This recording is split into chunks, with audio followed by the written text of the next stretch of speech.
Before we begin, subscribe to After the Sirens and leave a comment below if you value uncovering the hidden realities of history that textbooks rarely explain. This channel exists for serious researchers, historians, and survival-minded viewers who want practical knowledge rooted in real events, not recycled myths. During World War II, cold killed and crippled soldiers almost as effectively as bullets. Entire divisions were rendered combat ineffective not by enemy fire, but by frostbite so severe that men lost toes, feet, and careers in a single winter. What most people never learn is that one of the most effective countermeasures wasn't advanced technology or insulated boots. It was a deceptively simple boot modification, quietly passed between soldiers, refined in the field, and rarely discussed outside military manuals. This method dramatically reduced frostbite cases and is still used today by cold weather professionals who understand human thermoregulation better than most modern gear designers. This is not trivia. This is field-tested survival knowledge, and it still works. Frostbite was a logistical crisis, not just a medical problem.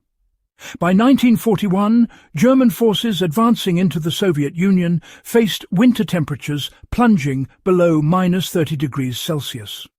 Standard-issue leather boots, designed for European climates, became rigid ice shells. Sweat trapped inside froze, cutting off circulation and accelerating tissue death.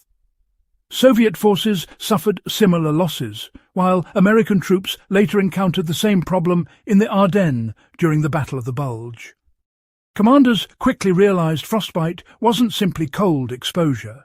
It was moisture, compression, and blood flow failure working together. The overlooked enemy inside the boot was moisture. Sweat was unavoidable.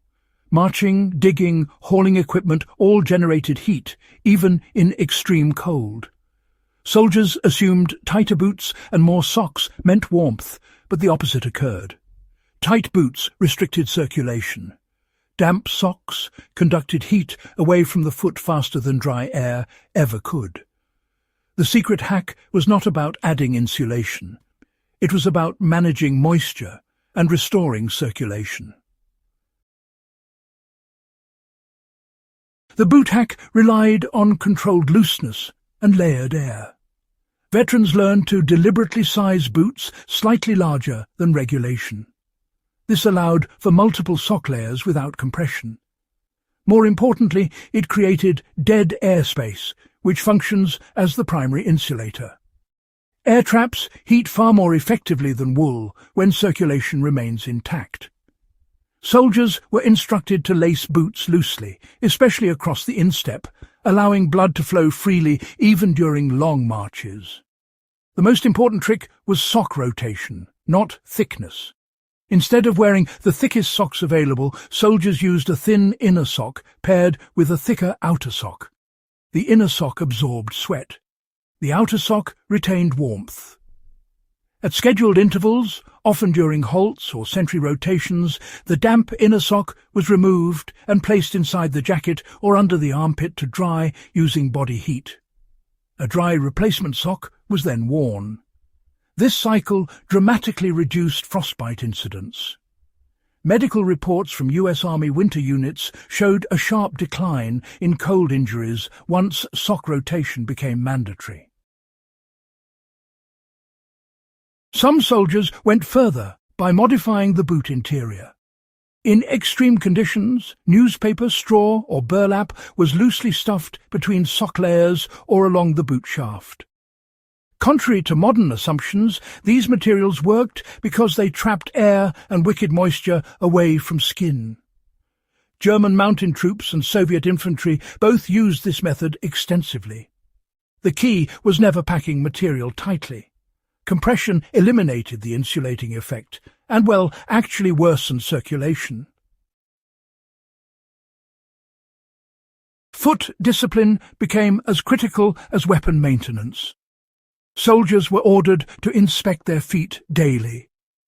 Early numbness was treated as an emergency signal, not an inconvenience. Boots were removed whenever tactically possible to allow evaporation. Greases were sometimes applied to the boot exterior, not the skin, to reduce moisture penetration from snow and slush. The myth that grease prevented frostbite was corrected early. Skin coatings actually worsened outcomes. Breathable dryness saved limbs. This World War II method still applies today with modern footwear.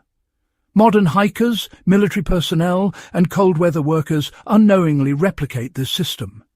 Oversized winter boots, liner socks, moisture management, and circulation-first lacing all trace directly back to World War II field doctrine.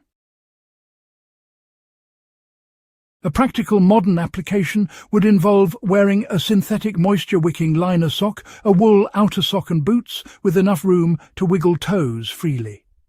During long exposure, socks should be rotated and dried using body heat or external warmth sources. Tight boots, no matter how advanced, remain a frostbite risk. The lesson World War II taught is brutally simple. Cold kills fastest when circulation fails and moisture is ignored.